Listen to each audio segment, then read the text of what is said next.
Hey everyone, I thought I would make a tutorial on 52 Pauseless Vortex. So 51 Pauseless Vortex was already a strat found and sort of pioneered by Nambo, so shout out to Nambo for that. But I found a relatively consistent setup for 52 Vortex as long as just a couple of things go well and you have a good position on the second part of the Vortex. So I'll sort of break down the strat and see what I do. I do this sort of up left flick at about 59.0 and then I'm holding up right into the button. I just didn't do enough neutral there, but you want to make sure you hit that kind of like bottom right divot on the button, so you get good button collision every time. Not going to guarantee that you're going to get amazing button collision the entire time, but I sort of just shoot for this kind of bottom right divot here. If you look out for it a little bit more, you'll sort of recognize it earlier, but I just find that has a good setup for 52 Vortex. Now, the second thing that I do is you hold up right into the button, and I do a sort of right flick. And the reason why I do that is because if you don't have a right flick here, you sort of fall off there. So you do need a right flick. I wouldn't consider it a really fast flick, but I wouldn't consider it a slow flick either.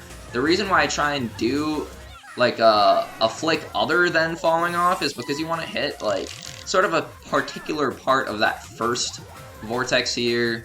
So I try and like hit right there, sort of, and I find that, or a little bit before that, because I find that if you land like too close to the edge collision there, then you are going to zorp, and then if you land sort of in the middle, you just kind of bounce over it. So if you land sort of there, then I find you get pretty good collision there. I landed too close both of the times that I paused there. I would try and land just a little bit before it. And then you're holding up left into that clip. And then sometimes you will almost always need a neutral, by the way, in the air.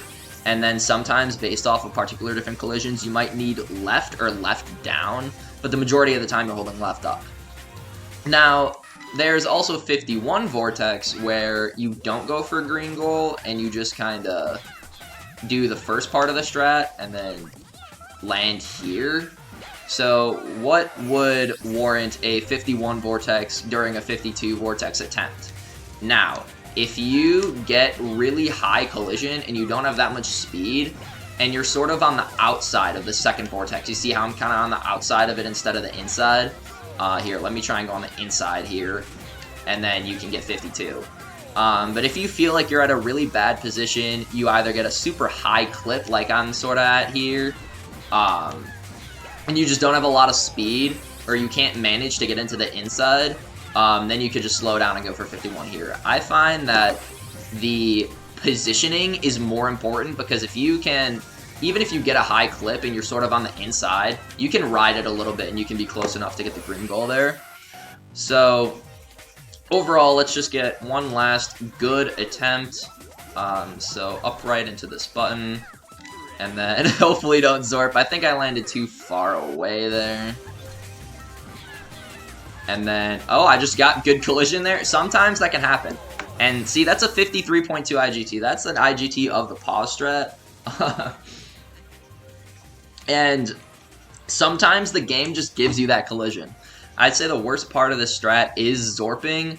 And there is the rare occasion that you do zorp over the second portion. So this second clip here, there's a rare occasion that you do zorp. But if you're in a pretty decent position, you can maybe hit the backboard of the blue goal there. The game is not giving me a zorp here, but overall, I'd say the worst part is zorping. But if you do land on a decent part of the first Vortex, overall, it's pretty consistent.